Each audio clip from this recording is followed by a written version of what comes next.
لينسج للعلا قصصا هنا أحلام ترويها لينسج للعلا قصصا هنا أحلام ترويها. Baik, sudah 11 bulan saya nggak punya kerjaan tetap. Nafkah yang saya berikan ke istri sangat minim sekali. Keluarga istri meminta saya untuk pisah. Akhir-akhir ini istri juga sudah tidak tahan. Istri saya bekerja. Sebenarnya kami masih saling menyayangi. Istri saya masih cinta sama saya. Ustadz, gimana saya menyikapi masalah ini? Apa saya ikuti maunya istri dan keluarga? Saat ini istri saya lagi didekati pria lain yang lebih mapan dan kaya. Salahkah saya kalau memukul pria tersebut? Karena pria itu telah mengambil kesempatan dalam kesempitan rumah tangga kami. Ustadz minta amalan atau wirid untuk melapangkan rezeki. Ini ada hubungannya sama tema nggak ini? Hah? Jawab atau enggak? Kasihan. Ya udahlah, kena malam terakhir ya.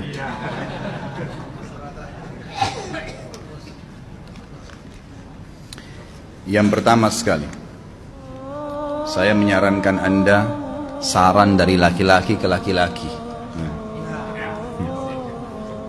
Prinsiplah dan jangan merendahkan diri di hadapan wanita. Maksudnya begini, pada saat seorang wanita yang menjadi istri Anda membutuhkan Anda, tunjukkan kebutuhan kita 1000 kali daripada dia. Dia sayang, dia perhatikan, dia siap berkorban. Kita harus 1000 kali lebih hebat daripada itu. Laki-laki memang penaung. Tapi kapan dibalik? Kalau saya pribadi, kapan dia tidak butuhkan, menunjukkan kebutuhan, saya 1000 kali tidak butuh sama dia. Untuk apa Anda merendahkan diri di depan seorang wanita yang kalau memang dia tidak bisa menjadi seorang istri? Karena kapan wanita sudah menyombongkan diri di hadapan laki-laki, tidak akan ada wibawa sama sekali. Ini poin dulu dalam pembukaan. Dan selalu saya sarankan siapapun ikhwah yang minta saran saya dalam masalah rumah tangga, yang paling pertama ini saya ucapkan, saya bukan menyuruh Anda menjadi keras, bukan. Tapi saya mengajak Anda untuk punya prinsip dalam hidup. Wibawa, pemimpin rumah tangga. Dibutuhkan kita butuh, tidak dibutuhkan ya sudah. Masih banyak gantinya. Dia mau ganti laki-laki lain, silahkan, ahlan wa sahlan, silahkan. Allah akan gantikan penggantinya yang lebih baik. Dan itu harus bisa kita punya prinsip. Memang begitu. Kalau ini kita terapkan dalam kehidupan kita, kita akan sangat mudah hidup. Terkadang subhanallah ada pengorbanan berat. Berpisah dengan meninggal, berpisah karena masalah dosa yang dilakukan oleh pasangan kita, jelas haram. Kalau ada seorang istri hanya karena masalah suaminya kekurangan ekonomi mau berhubungan sama laki-laki lain, wanita apa ini? Cinta itu pengorbanan, kasih sayang. Bukan hanya pada saat mampu kemudian disayang, pada saat tidak mampu kemudian ditinggal. Subhanallah. Hati-hati, hukum Allah subhanahu wa ta'ala berlaku. Akhwat, yang jadi istri, ikhwah, yang jadi suami, harus tahu pasangan kita itu punya Tuhan sebagaimana kita punya Tuhan yang sama. Dan Allah itu maha adil. Memang dalam kehidupan kita ada naik turunnya. Dan makna cinta adalah pengorbanan. Itu sebenarnya. Kalau hanya kita kantongnya lagi penuh kemudian disuka sama istri, pada saat lagi tipis, lagi masalah kemudian dia mau berhubungan sama laki-laki lain, na'udzubillah min dzalik. Wanita apa ini? Kalau saya tidak naungin. Kalau saya nggak naungin. Kamu mau sama dia silahkan, ahlan sahlan, silahkan jalan. Kalau saya, istri saya sangat tahu prinsip saya. Kalau kamu merasa ada laki-laki lain yang kamu anggap baik, atau kamu mau ingin memasukkan pendapat keluargamu dalam rumah tangga saya sehingga kedudukan saya sebagai suami tidak didengar lagi, silahkan pilih keluarga kamu. Tidak ada masalah. Jadi jangan jadikan sebagai beban. Oh, nanti kalau pisah saya hidupnya bagaimana? Saya melarat. Ini kenapa ini? Saya mati kalau nggak sama dia, ya mati bener nanti. Gila kalau nggak nikah sama dia, gila kalau siapa ini? Ini kenapa ini? Keluar dari bingkai hidup itu. Seorang muslim itu hidupnya mulia. Dia dihormatin, dia menghormatin. Dia dihina, tinggalkan. Allah SWT tidak menyuruh kita menghinakan diri, tidak boleh. Kalau wanita ini misalnya, istri ini yang dikatakan tadi masih mencintai suaminya, dia hanya sekedar minta kerja, ya, garis bawahi kalimat ini ya, dia hanya sekedar minta kerja untuk membantu nafkah rumah tangga, ahlan wa sahlan, jempol, nggak masalah, bagus itu. Sampai suaminya mapan, itu baik. Tapi dalam kondisi masih status istri punya hubungan sama laki-laki lain, naudzubillah min dzalik. Mana ghirah, mana kecemburuan positif yang telah Allah pelihara dalam diri kita, nggak boleh. Pada saat seorang sahabat pulang ke rumahnya mendapatkan istrinya selingkuh dengan laki-laki lain, tidak disebutkan apakah berhubungan biologis atau tidak, tapi yang jelas sahabat ini sampai kaget, masuk ke rumahnya temukan ada laki-laki lain.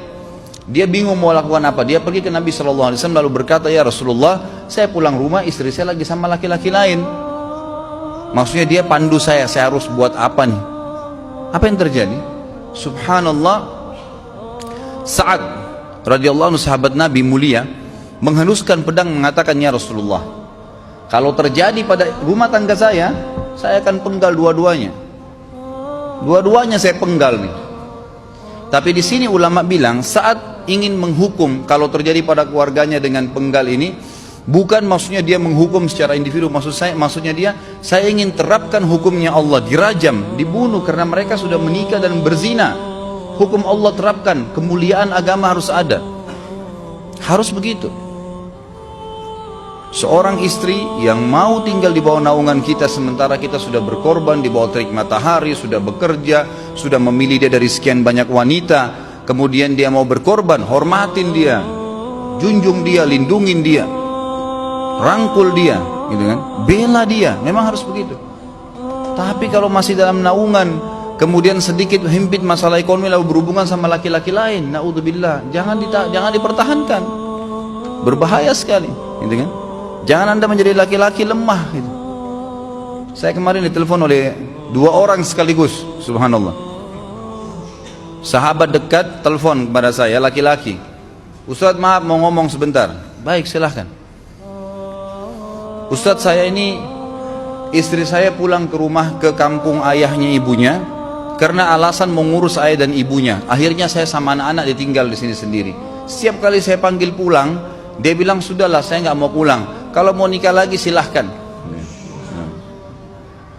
Dia bahasakan begitu. Bagaimana sarannya Ustadz? Saya bilang nikah lagi. Dengan tegas saya bilang nikah lagi. Kalau tidak terbuka pintu fitnah. Perempuan itu kenapa harus pilih orang tuanya? Tidak boleh secara syar'i. Nggak boleh. Sudah menerima akad nikahnya seorang laki-laki, laki-laki itu yang dinomorsatukan di atas ayahnya, nggak ada alasan. Kalau suami izinkan boleh urus orang tua, kalau nggak diizinkan tidak boleh, nggak boleh. Bagaimana dia tinggalkan suaminya sama anaknya? Kaget itu saya katakan begitu. Iya, bahkan sekarang hukum poligami sudah wajib bagi Anda, nggak boleh. Wajib sekarang.